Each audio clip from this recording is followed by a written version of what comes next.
ข่าวลวดไผ่ผ่าลวดกาต่างก้นที่เวียงหลงกรุงเทพมีก้นลูกตายหมัดเจ็บตั้งนำตั้งหลายวันไหนในวันที่16หาเดือนปี2026ยามกลางวัน3 โมงไป40 นาทีลวดไผ่ต่างคอนเทนเนอร์โคของผ่าญาลวดปัดอำนันลวดมีต่างก้นที่หิมผ่าลวดไผ่เอฟเฟอร์ลิงมักกะสันเปลี่ยนที่เสียนตั้งพลัมเก่าอโศกเพชรเวียงหลงกรุงเทพเมืองกอกจึงไทยเมืองกอกจึงไทยเปลี่ยนเสียนตั้งลวดกาเลยเสียนตั้งลวดไฟรัดกันนั่นวันไหนไผ่ไม่ลวดปัดต่างก้นไม่หุบตั้งล้ำได้หัวมีก้นตายในรถหาก็มาเจ็บเถียงตั้งนำตั้งหลายเนี่ยเอาค่ะข่าวเงาหัวในก็อยู่ที่ข้องข่าวผู้เดียวเขาออกในไว้หนังในค่ะในก็อยู่ที่นักสื่อข่าวไทยเขาละลายตีละลายตั้งละลายห้องการค่ะเนาะแต่ก้นตายก็ตึกเพิ่มขึ้นมาอยู่ติ๊กๆเนี่ยค่ะนะมึงก็ได้ก็หันว่ามีก้นตู้ตายแน่เปียดก็เย้ามาเจ็บซ้ำ40 ปลายนี่ค่ะเนาะและในก้นมาเจ็บนั่นก็อันมาเจ็บหาวเฮียงเต้ๆก็ได้มีอันมาเจ็บอันป้อหาวเฮียงเต้ๆก็ได้มีเขาว่าได้ก็มาเจ็บไม้เลี้ยงมาเจ็บไม้เหลืองและหมัดเจ็บป้อคาราดี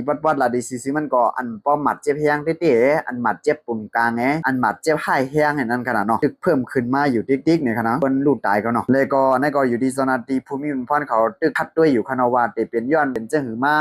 ลองเงาหักลองตั้งมันเตเป็นมาเจ้าหือมันจ่องไรเปลี่ยนจังไหนเนี่ยคำพองกวาลวดติดกาคำลวดคำแห้งหนาอาลาไม่เห็นเฮไว้มือพองลวดไพมานั่นซ้ำย้อนว่ากาติดล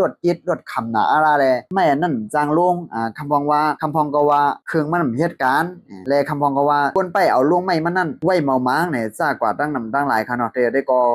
สื่อข่าววันเมียวค่ะเนาะยังตึกจอบทัดด้วยอยู่ค่ะเนาะและอยู่ที่อันเป็นก้นได้ลูกตายกว่านั่นก็อยู่ที่เจ้าหน้าที่ภูมิพลเขาตีใส่หยอดเตียนบันขึ้น1 ก็เหรอ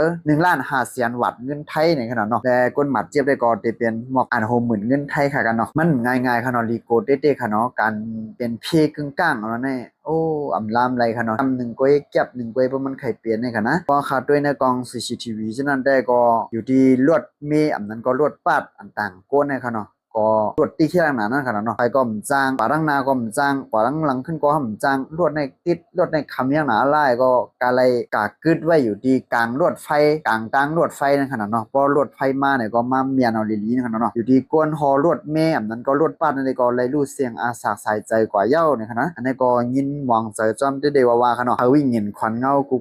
ก้นเฮาเลยฮอตสูตรถึงสุกดิดีกระเดียนเสกำขนาดก่อมเคยเปลี่ยนขนาดแลเปลี่ยนตีครอบครัวเปลี่ยนตีหมู่หอเฮือนในก็มันนำดีค่ะเนาะดีโกเต้ๆการขี่รถขี่ก้าในค่ะนะพี่น้องๆได้ก็ได้เสียวเขาขี่รถขี่ก้าและทางสติกว่ามากกันเพิ่มมันค่ะเนาะได้เปลี่ยนมาจังไหนมันดีโกเต้ๆค่ะเนาะเอาค่ะกำเนิดสุดก็ย้อนสู่ปัญหาพี่น้องได้ก็ได้เสียวเขาให้อยู่ดีกินหวานเหตุการณ์ขึ้นอย่างมากมีดีเปลี่ยนทางผังมันกูกวนเสกำค่ะเนาะสูงตังหมดตังเสียงค่ะ